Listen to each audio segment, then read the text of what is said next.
j'ai une douleur dans mon cœur par rapport au lien que j'ai avec la personne qui vous honorait aujourd'hui.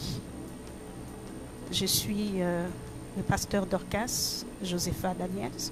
Je suis la marraine du couple Tounassi, Marcelo et Blanche.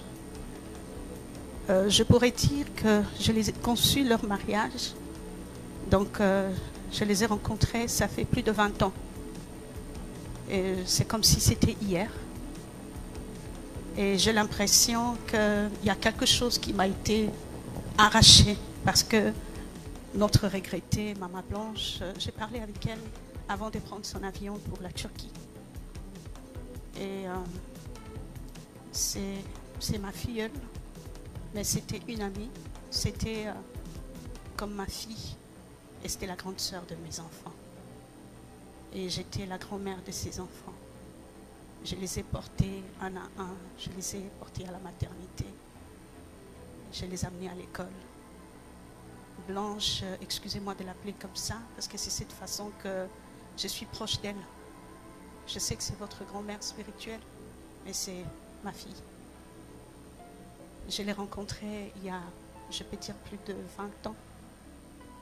Blanche a habité à côté de moi sans savoir que je la rencontrerai un jour dans d'autres circonstances. À l'époque, j'habitais à Kinshasa, à Beaumarchais. Il y avait sa cousine qui habitait à côté. Et c'était une très belle jeune fille. Et elle était belle, très belle. Une très belle femme, très timide, très réservée. Et je me rappelle encore, j'avais l'habitude, quand elle sortait avec ses cousines pour aller faire des courses, je la suivais pour lui parler de Jésus. Parce que j'avais une fondation, je m'occupais de jeunes filles, j'encadrais, je travaillais dans la lutte contre la délinquance juvénile. Je m'occupais de filles prostituées et je prenais des filles dans la rue pour leur donner un sens dans la vie.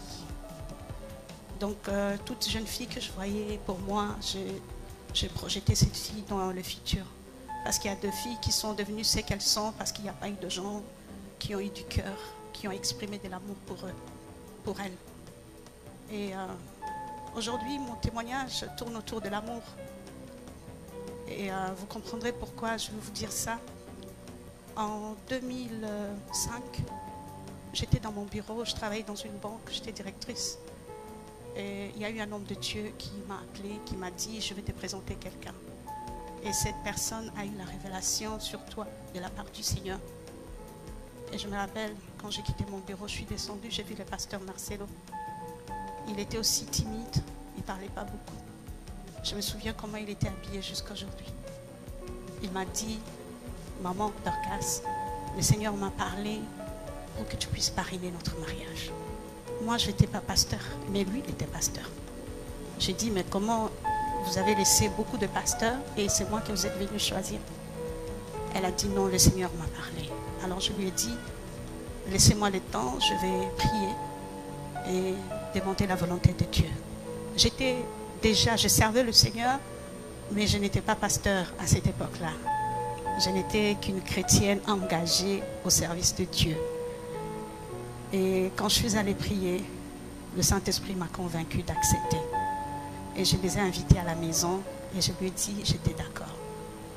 Alors elle a dit, je vais vous amener ma fiancée.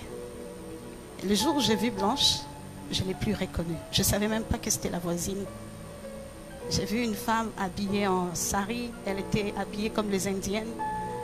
C'était une sari beige avec les cheveux tissés comme un chignon derrière, une très belle fille. Et le pasteur me l'a présentée, il m'a dit, voici, c'est ma fiancée. Alors le pasteur Marcelo m'a dit, j'aimerais qu'elle devienne comme toi. Aide-moi à qu'elle devienne comme toi. Quand je les ai rencontrés, ils n'avaient rien. Marcelo n'avait pas d'argent et Blanche, c'était une très belle femme. Et vous comprenez que le début de leur couple était exposé à beaucoup de résistance.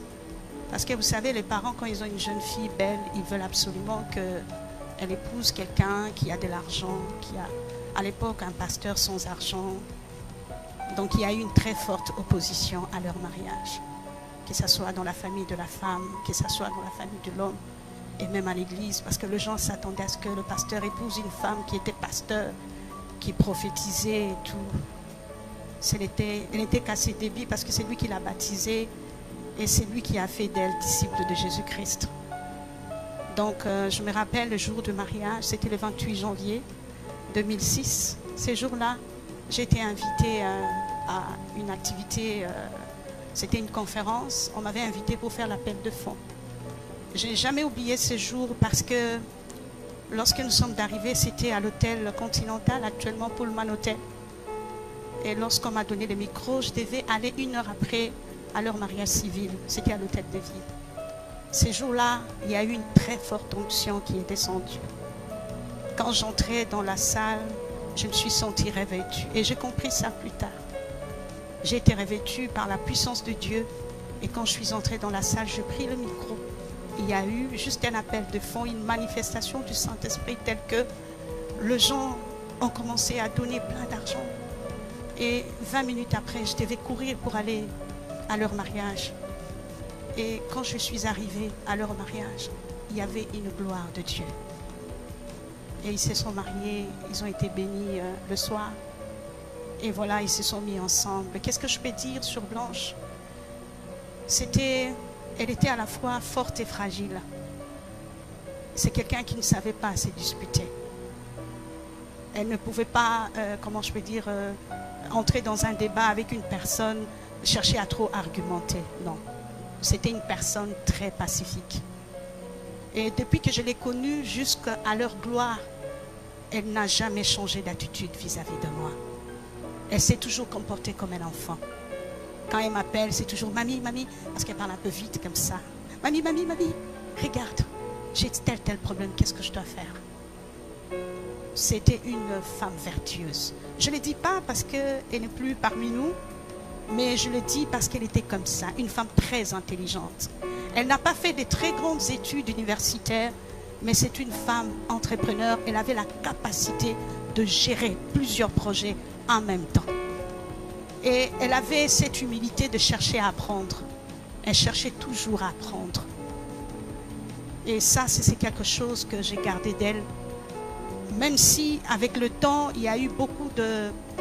comment je peux dire, que ce soit de mon côté, parce que j'ai eu à quitter le pays à un moment, j'ai eu à beaucoup voyager, je n'étais pas souvent là pour elle, mais elle n'hésitait jamais de m'écrire. Si j'avais la possibilité de dévoiler nos échanges, vous comprendrez qu'on avait un lien très fort. Mais ça reste un secret pour moi. Et je préfère garder ça très, très jalousement. Qu'est-ce que je voulais dire encore? Vous savez, aujourd'hui, beaucoup de gens ne savent pas qui je suis. Et chaque fois qu'ils découvrent, ils changent d'attitude vis-à-vis de moi. Mais parfois, ça m'attriste. Vous savez pourquoi?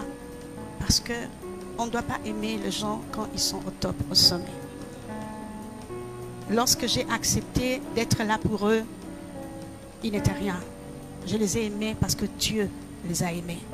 Je les ai aimés parce que Dieu a mis cet amour dans mon cœur. Dieu ne fait assertion de personne. Il nous aime de la même façon. Quand bien même, certains peuvent se retrouver au sommet, les autres au bas de l'échelle. Ceux qui sont au bas de l'échelle sont une fondation pour ceux qui sont au sommet. Les gens l'attendaient peut-être l'avoir prêché, mais c'est une femme qui a beaucoup conseillé. Elle suivait beaucoup de personnes. Elle a conseillé beaucoup de couples. Elle a conseillé beaucoup de jeunes filles à l'église. Elle a soutenu beaucoup de personnes. Et je crois que vous voyez cela au travers des réseaux sociaux. Servir Dieu n'est pas seulement être à la chair. Servir Dieu, c'est faire du bien aux autres. Je me souviens dans la parole de Dieu, lorsque un des docteurs de la loi, pour tenter Jésus, ils viennent poser la question à Jésus. Quel est le plus grand commandement? Parce qu'eux, ils savaient qu'il y en avait 10.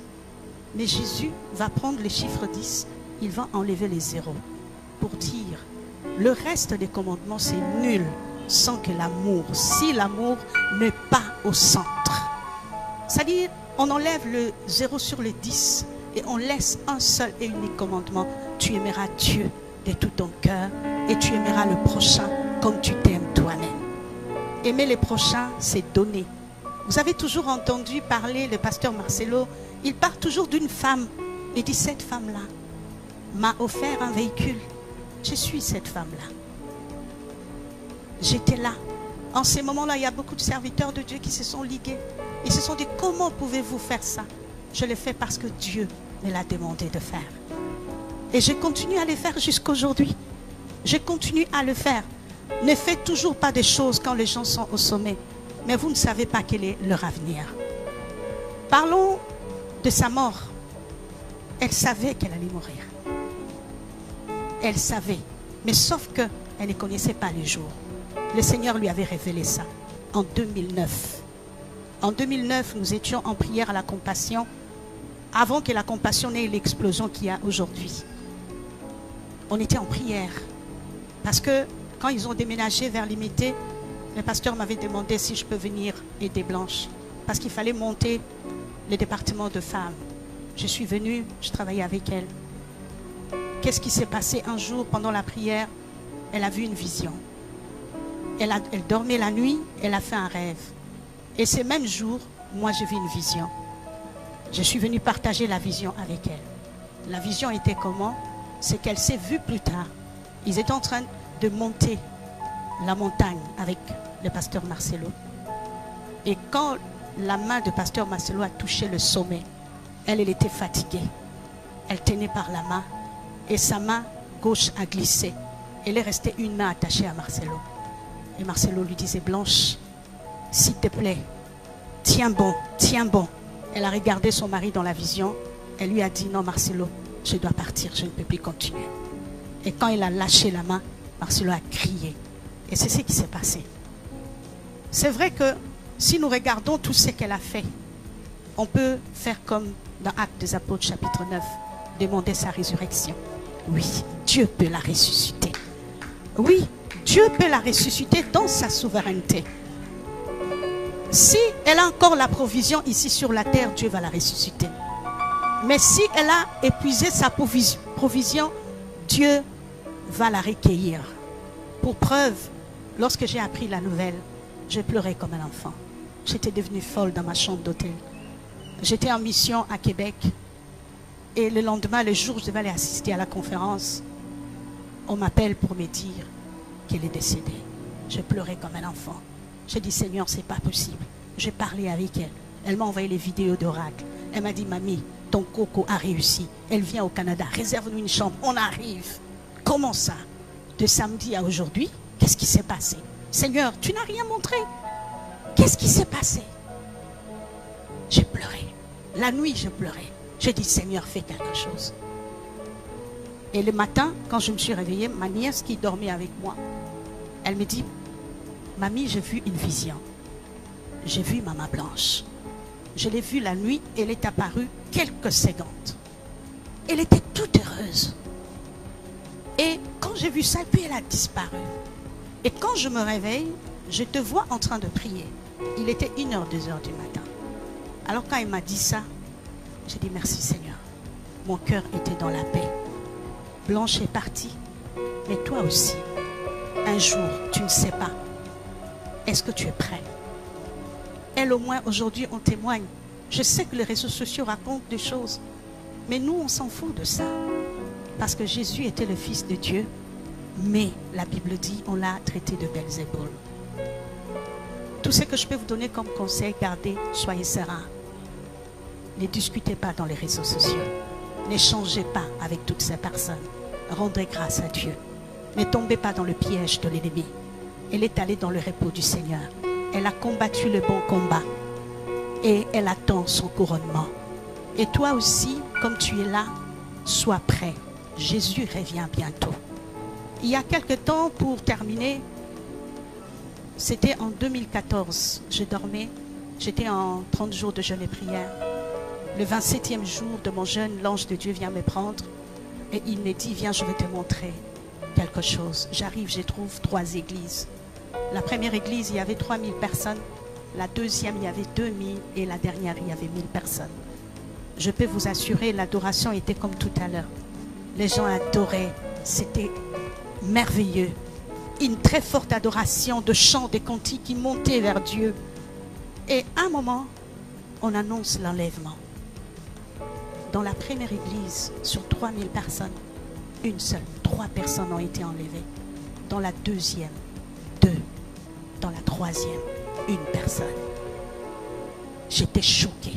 J'ai dit à l'ange, tu veux me dire que toutes ces personnes n'ont pas été enlevées? Il me dit oui. Je dis mais pourquoi? Il me dit viens, je vais te montrer quelque chose. Et quand on arrive devant des gens, il me dit je pouvais voir. Il dit regarde, qu'est-ce que tu vois? Je vois mariage, je vois promotion, je vois élévation, je vois la bonne santé. Il dit mais et pourtant Jésus leur a dit dans Matthieu 6,33 de rechercher premièrement le royaume de